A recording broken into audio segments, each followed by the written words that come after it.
Welcome, Kiai Prasad. One of the people who I could say I've had the honor of meeting, million-time Chutney Soca winner, producer, musician, businessman, media house owner. Feel free to jump in and correct any of the labels I have forgotten to attach to your accomplishments. Welcome and thank you so much for taking time out to talk to us today about, somebody who was so influential in both our lives, Mohan Jaikaran. What was the first thing you thought when you met him? Dylan, first and foremost, I would like to please start off by saying thank you so much for having me here today. It's bringing back so many memories, and like you mentioned, we come a long way, brother. We spent some significant time together in the entertainment industry, and definitely something to be back here with you right now, man. Thank you so much. The first memory you asked me of Mr. Jaikaran, is that what you asked? Yeah. I would tell you it would be around, and I remember it quite well. It could be 1994 at Calypso City in New York.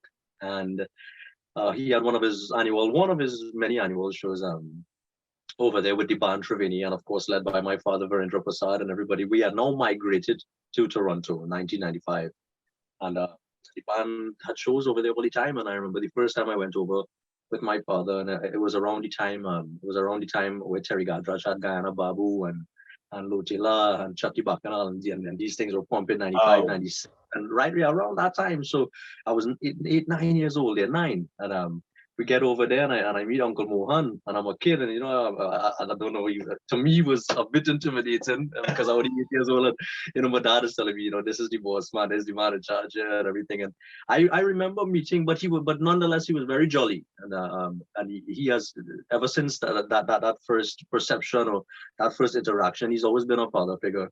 No two ways about it growing up. He sort of, you felt it. You felt that emanating from his body, from his entire presence, and man, I remember it well.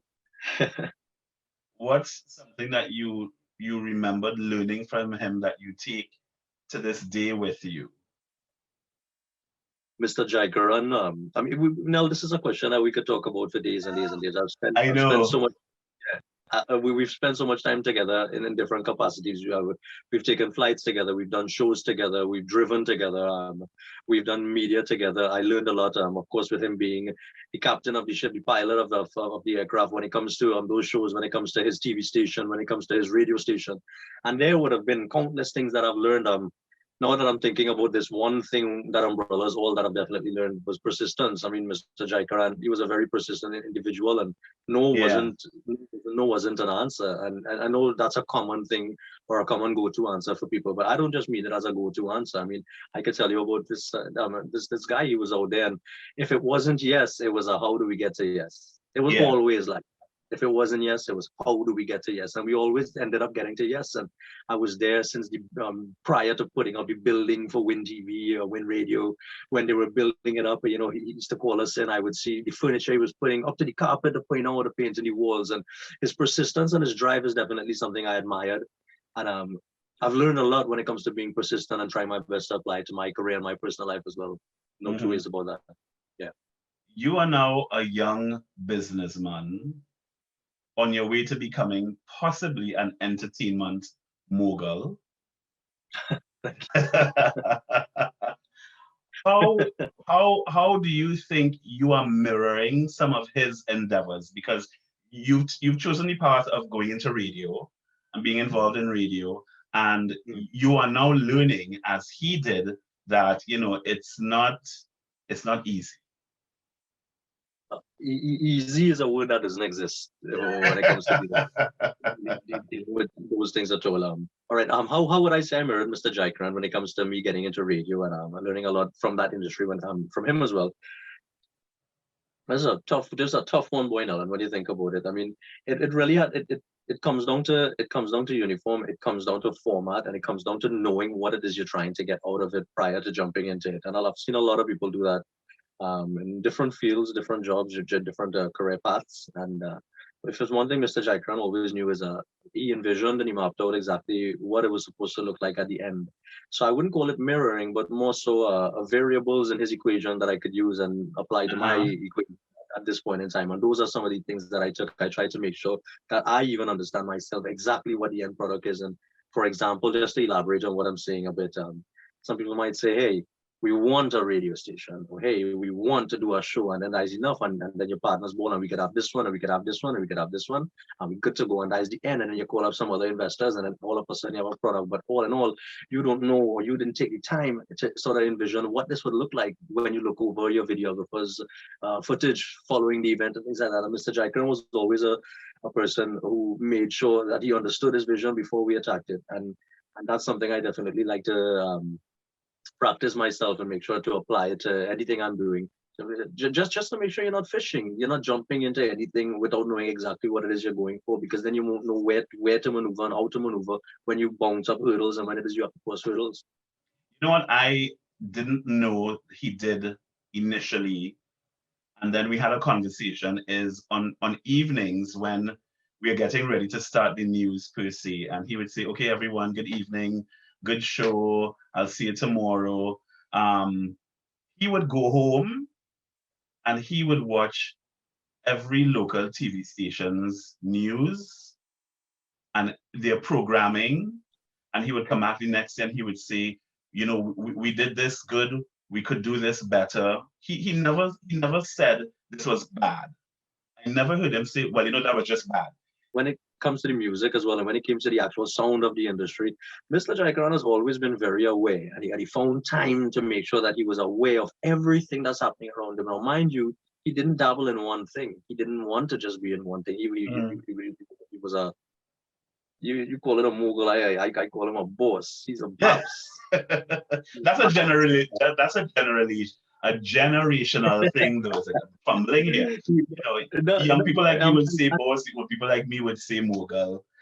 Yeah, I mean, but really and truly, he dabbled in so many things, and therefore being aware was a lot more than just really being aware, because you had a lot to be aware of. And we'd go in there, and I would think that he's so taken up by and preoccupied with the nitty-gritty of running a TV and a radio station, plus his family and traveling back and forth to both places, his clubs, so many things, like I mentioned. But however, we would sit in his office, one of his offices, and he would give me in detail what went on here with this release of this artist and this release of this producer and I could hear him, KI, these guys aren't doing what I thought they would be doing. And you would hear the voice on the pitch, and KI, you guys got a bridge? What's going on? Yeah. It was yeah, you have the voice. You almost have the voice, but it's so true. Yeah, when he told you, that's when you realize you're in the principal's office, but not in a bad way. Yes, correct is right. Correct is right. I've had very educational and I'd call them priceless meetings, or just sort of sitting in on some of his meetings and those set offices in the building as well too, where I've learned a lot, man. Now we could sit here and we could talk. I mean, if we really were to get into memories, we could talk about Mr. Jaikaran. I know he's blessed wherever he's flying in his journey right now, because trust me, he's done a whole lot. We thinking back to 17, 18 years old when I joined the band full time, following leaving school as well. Like I could picture so many shows in Florida with him being in charge. I was as much as we were close and as much as I looked up, I was also intimidated by him. I think I'm not intimidated because he was scary. I looked more for that role model in him. So I liked knowing that there's somebody else I didn't want to disappoint. And I was more so like when it comes to intimidating. There was just another person I didn't want to disappoint. And these were strengths for me to find my success. And he was definitely a part of that. And I'm forever grateful. The man himself, K.I. Prasad, thank you so much for sharing these little vignettes with us. Continue on your successful journey, and we'll chat soon. Thank you so much, Nalan, and thank you to Win, and thank you to everybody, and to Mr. Jaikaran and his entire family. Well, of course, Mr. Jaikaran, you fly high, sir, and to the family, we love you always. A lot of opportunities for business in Trinidad, but there's still a few things Trinidad government has to do to make it more, accessible. There's things in Trinidad sometimes you get caught up, and you can't get things done that easily, and that's what a lot of business people who goes down there thinking they're going to get things done. It's very hard, and they have to make it a lot more easy access to do companies, to get property, land, and for development. But Trinidad have a lot of potential, and we need to diversify the economy.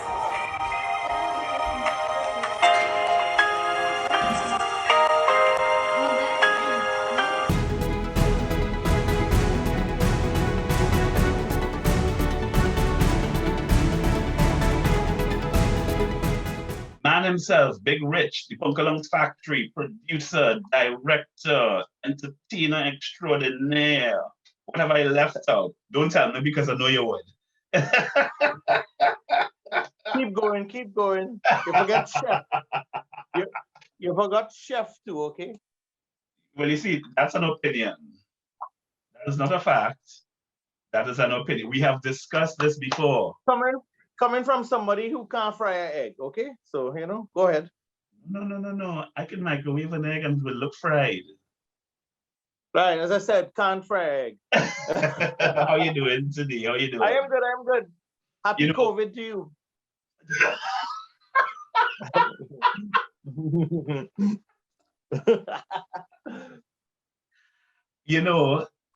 I would get that sense of humor, and I am tempted to extend the greeting when I go out into the world. But I think you would see me in the news with a black eye and a bandage on the head because I said it to somebody and I touch a nerve. And you know how the thing now people will say they felt triggered. So I will trigger somebody, and next thing you know, I get in good beat up here, and you home allegedly cooking. Rich, we're talking about Mohan Jaikaran. What's some of the best advice he ever gave you? Advice. Mohan never really gave me advice. He just tell me what I have to do. Yes. Because, as my four sisters would be listening to this, I was like the favorite child, the son he never had, right? So he treated me nice. And wherever I am in the world today, career-wise and so on, it was because of him. Being a radio announcer was not my thing. Really? He said, Rich, we're short staff. I need you to go on a Sunday and announce. I said, go on and do what? He said, announce. I said, I don't do announcing. I'm a DJ. He said, well, you know how we talk. Get your bleep on the radio and do that for me now. So I went, I did it. I was scared. And he said, you see, that wasn't so hard. So next week you're on radio every day. That's how it was. Then when it came to TV, he said, Rich, I need you to just go on TV there and talk with those guys and say something. I went and I was just being Big Rich. And he said, that was good. Then he gave me my TV show. Mm-hmm. Yeah, like that. Yeah, and then when I started producing, he said, well, you know about producing, boy. Behave yourself now. Yeah. I did one because he did producing with Kanchan and Sundar and Trupati and all these people. Yeah.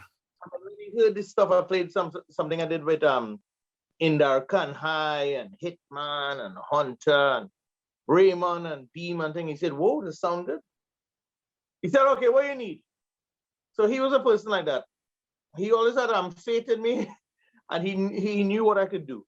He knew about my talent, and he trusted me in the business and with whatever he put me at. And he just pretty much set me up, and he just take me and he felt me inside there. Go do that. Yeah. And from there, I learned and I excelled in everything. So advice, he didn't give me advice. He just put me on that path and said, do this. And from there, I look back and I think a lot of time, if I could be as half as fearless as he was, I would be running the world. Yes. He didn't ask if he didn't think. He would say, it's exactly as you said. He would say, I want you to do this. And you'd look at him and go, I never do that before. And I used to wonder if he would go home and go, please let this work out. I just close my eyes and put. But he didn't. He just used to say, well, if it don't work out, it don't work out. Yes, he's a very easygoing, good human being. He was a good boss. I mean, he had a couple, I don't know, maybe a couple hundred or maybe 100 staff with him there. And there wasn't anyone there who had a problem with him, who had anything bad to say about the boss. Mm-hmm. He was always giving, caring, willing. You want this? Okay, no problem. You want to try this? Okay, no problem. I support you.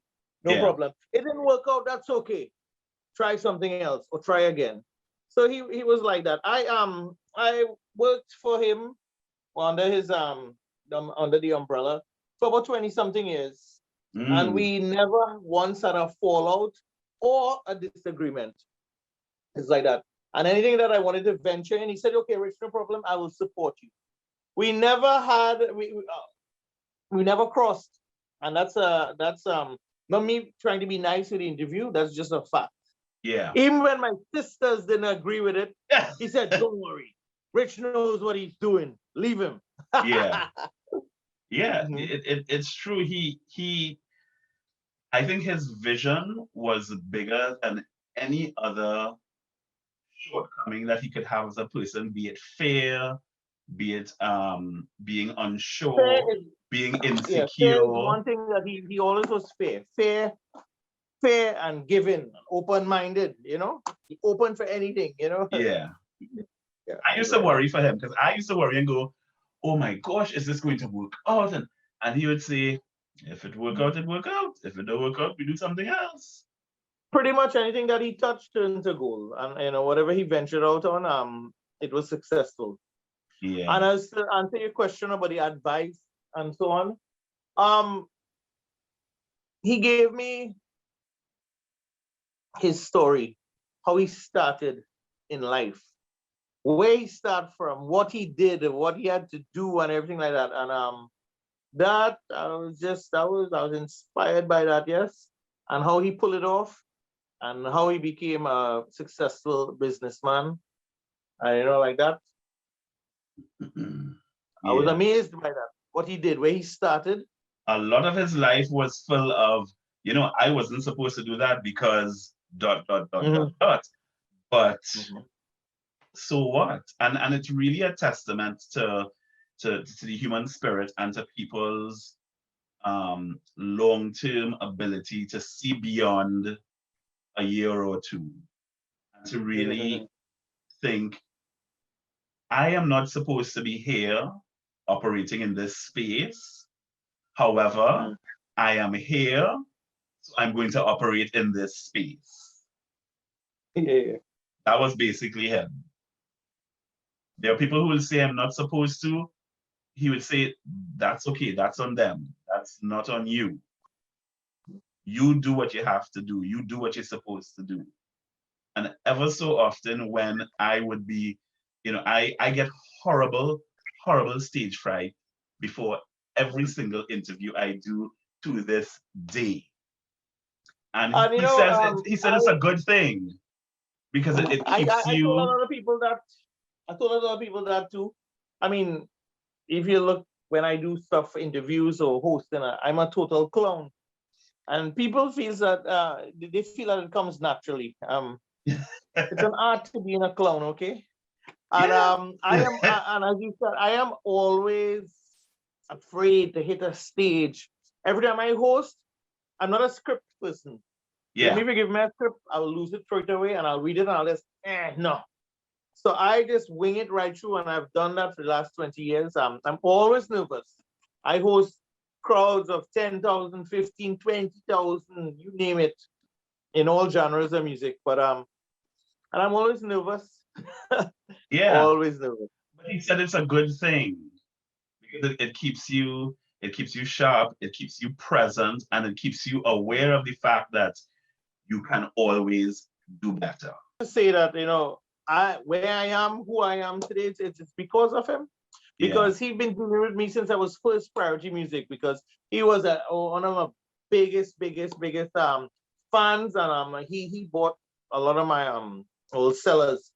I supplied a lot of my tapes to him, and he mass produced that and spread that through New York. Big Rich, you used to sell what you just said, tapes. Now to the younger generation, explain what tapes are. Cassettes. Could you imagine that? Yes. So since then, I've been working with him. So from the cassette age, then we went to radio, then to TV, then to producing, and everything there. He was instrumental in it. Yeah. So I have him to thank for the Big Rich and the Pungalungs factory. The man himself, Big Rich, thank you so much. No problem, a pleasure.